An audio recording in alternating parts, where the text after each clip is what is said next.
Vote जिहाद, कल तक लव जिहाद था, फिर जमीन जिहाद, फिर एक जॉब जिहाद, अब वोट जिहाद हुआ। अच्छा मोदी जी जरा बताइए वोट जिहाद का डेफिनेशन क्या है? अमित शाह बताओ वोट जिहाद का डेफिनेशन क्या है? तुम अयोध्या में हार गए, कैसे हारे? फडणवीस बोल रहे वोट जिहाद और धर्म युद्ध होगा।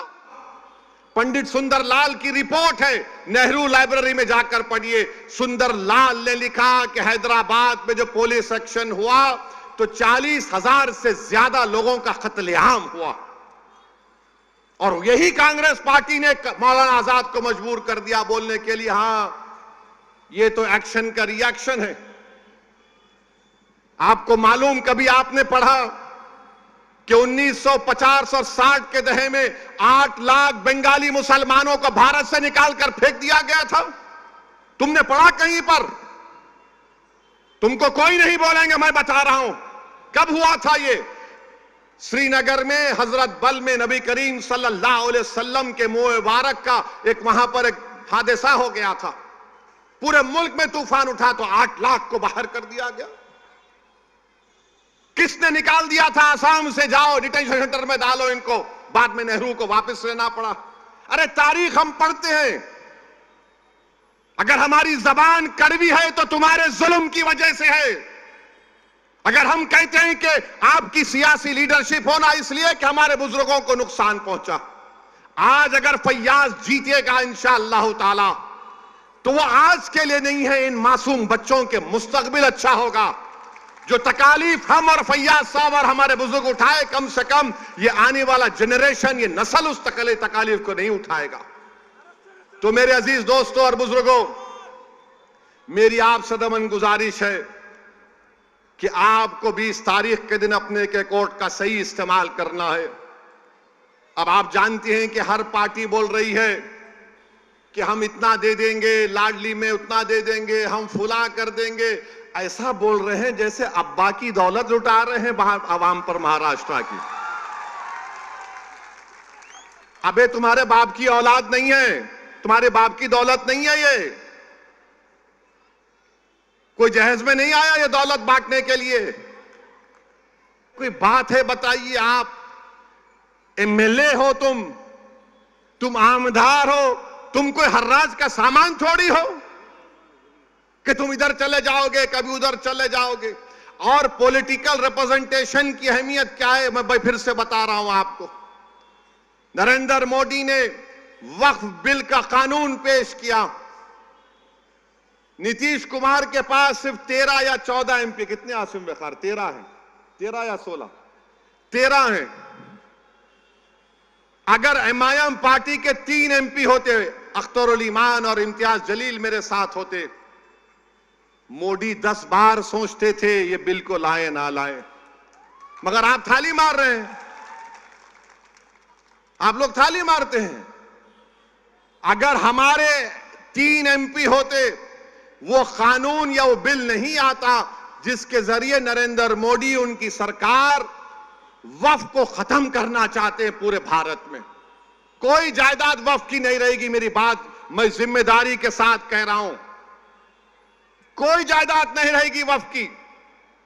कलेक्टर को इतना पावर दे दिया जाएगा कि कोई भी कलेक्टर के पास जाकर बोलेगा ये कलेक्टर साहब ये जो यतीम खाना है, ये जो खानखा है, ये जो दरगाह है, ये जो मस्जिद है, ये वक्फ नहीं है। अब मेरे इस बोलने के बाद बहुत से लोग बोलेंगे ओवैसी तुम क्या कह रहे हो, पागल हो क्या? कोई भी जाकर बोल देगा अरे ये कानून में लिखा है, इस बिल में लिखा है। क्या लिखा है कि कोई भी रोड चलता आदमी जिसका वक्फ से कोई ताल्लुक नहीं होगा वो जाकर कलेक्टर को बोलेगा इंक्वायरी ऑर्डर करो। कलेक्टर जैसे इंक्वायरी ऑर्डर करेगा उसमें कोई टाइम लिमिट नहीं है। जब कलेक्टर इंक्वायरी लिखेगा, इंक्वायरी कंप्लीट होने तक वो प्रॉपर्टी वक्फ की नहीं रहेगी। आप तो चले गई प्रॉपर्टी आपके हाथ से, दरगाह आपके हाथ से निकल गई, खानकाह आपके हाथ से निकल गई, मस्जिदें आपके हाथ से निकल जाएंगी, कब्रिस्तान आपके हाथ से निकल जाएगा। इस तरह का गंदा बिल इस भारत की पार्लियामेंट में मोदी ने पेश किया। और आपको मालूम वक्फ बाय यूजर, उसका मतलब यह है कि अगर कोई बरसों से किसी चीज को इस्तेमाल कर रहा है तो वक्फ बाय यूजर है। और यही प्रोविजन हिंदू धर्म में भी है। हिंदू धर्म की लॉ की मशहूर किताब बीके मुखर्जी, उसमें लिखते हैं बाय यूसेज ये मंदिर की बन जाती है। ओडिशा के एंडोमेंट में, आंध्रा, तेलंगाना के, तमिलनाडु के एंडोमेंट में यह वक्फ बाय यूजर का कॉन्सेप्ट है।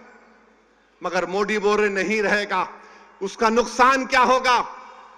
मोदी बोल रहे हैं डॉक्यूमेंट लेकर आओ। अगर आपके इलाके में 200 साल पुरानी मस्जिद है, कहां डॉक्यूमेंट मिलेगा? कहां डॉक्यूमेंट मिलेगा? हाजी अली की दरगाह पर दावे पेश करते हैं, वो खैर वो ट्रस्ट में है, मगर वहां पर भी जाके बोलेंगे नहीं नहीं नहीं है। क्या करेंगे आप? मेरे भाई, इस तरह का बिल पेश किया, उस वक्त इतनी तकलीफ हुई कि मेरा रोंगटा पुकार पुकार कर कह रहा था कि क्या हो गया इन लोगों को जो 14.5 करोड़ है और 5 को नहीं जिता सकते। अपनी मस्जिद को बचाने के लिए, दरगाहों को बचाने के लिए, खानखाहों को बचाने के लिए तुम कब तक लड़ोगे बताओ मेरे को?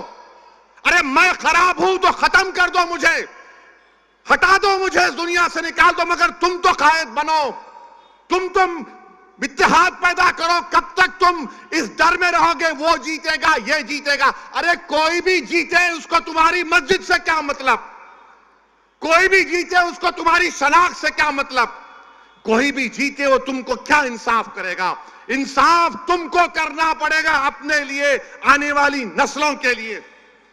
मगर तुम ये समझ रहे हो नहीं नहीं वो दूसरा ठाकरे है, ये अच्छा है। कौन क्या किए बताओ आपको?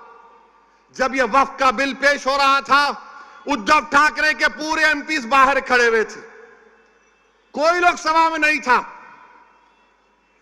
मुझे मोशन देना पड़ा इंट्रोडक्शन के खिलाफ। और जिहाद, कल तक लव जिहाद था, फिर जमीन जिहाद, फिर एक जॉब जिहाद, अब वोट जिहाद हुआ। अच्छा मोदी जी जरा बताइए वोट जिहाद का डेफिनेशन क्या है? अमित शाह बताओ वोट जिहाद का डेफिनेशन क्या है? तुम अयोध्या में हार गए, कैसे हारे? फडणवीस बोल रहे वोट जिहाद और धर्म युद्ध होगा। लोकशाही में, लोकतंत्र में धर्म युद्ध होगा। अरे फडणवीस तुम कब तक हिंदू मुस्लिम करोगे? तुमने क्या काम किया बताओ ना? तुमने कुछ काम नहीं किया। तुमने डाका डाला एमएलए को लूटने के लिए, तुमने एमएलए की चोरी की।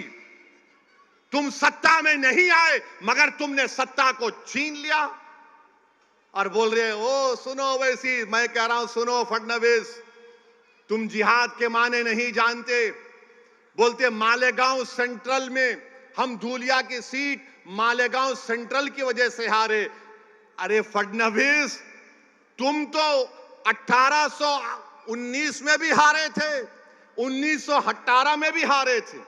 मालेगांव के किले में जब तीसरी जंग हुई मुसलमानों, मराठा और अंग्रेजों की, तो मराठाओं की फौज में मुसलमान थे जिन्होंने अंग्रेजों से मुकाबला किया।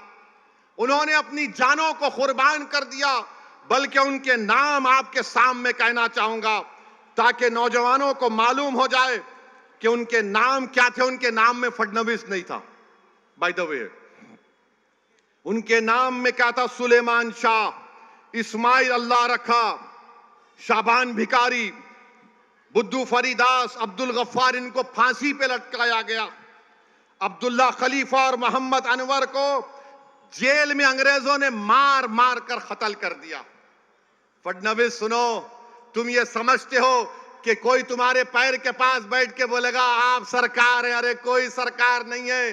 बाबा साहेब अंबेडकर के संविधान ने फडणवीस को ओवैसी को बराबर कर दिया। कोई बड़ा छोटा नहीं है। बल्कि सुनो फडणवीस, मैं तुम्हारे से बड़ा हूं हर एतबार से, अल्हम्दुलिल्लाह। लव जिहाद। अच्छा फिर क्या बोल रहे प्रधानमंत्री? क्या बोल रहे हैं? नई बात करे, एक हैं तो सेफ हैं। मोदी जी कितना फेंकेंगे आप?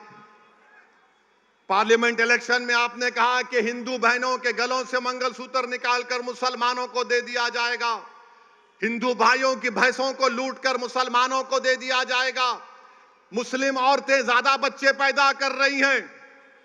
मोदी जी, आपके वालिद साहब ने भी बहुत बच्चे पैदा किए थे, गलत किया था क्या? अमित शाह के कितने भाई बहन हैं बताओ हमको।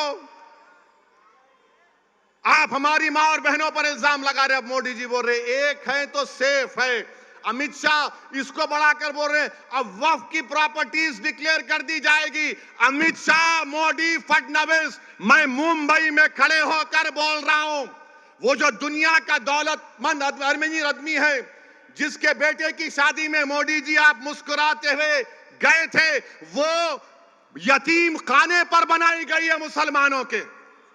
लो यतीम खाने की जमीन वापस लो। अमित शाह, फडणवीस, तुम नहीं लोगे क्योंकि तुम दौलतमंदों के घर में जाते हो शादी के लिए। तुम गरीब की बस्तियों से, गुर्बत से तुम्हारा कोई ताल्लुक नहीं। यतीम खाने की जमीन पर 21 करोड़ में बिल्डिंग बनाई गई। सुप्रीम कोर्ट में फैसला है, अभी केस चल रहा है। मेरे भाई, मोदी जी बोल रहे एक है तो सेफ है। 10 साल से सेफ नहीं थे हम लोग। मैंने उसका जवाब दिया कि अखंड है तो सेफ है, अखंड है तो सेफ है। हम अनेक हैं तो अखंड हैं। हमारी डाइवर्सिटी इतनी है इस मुल्क की, मगर खैर बहरहाल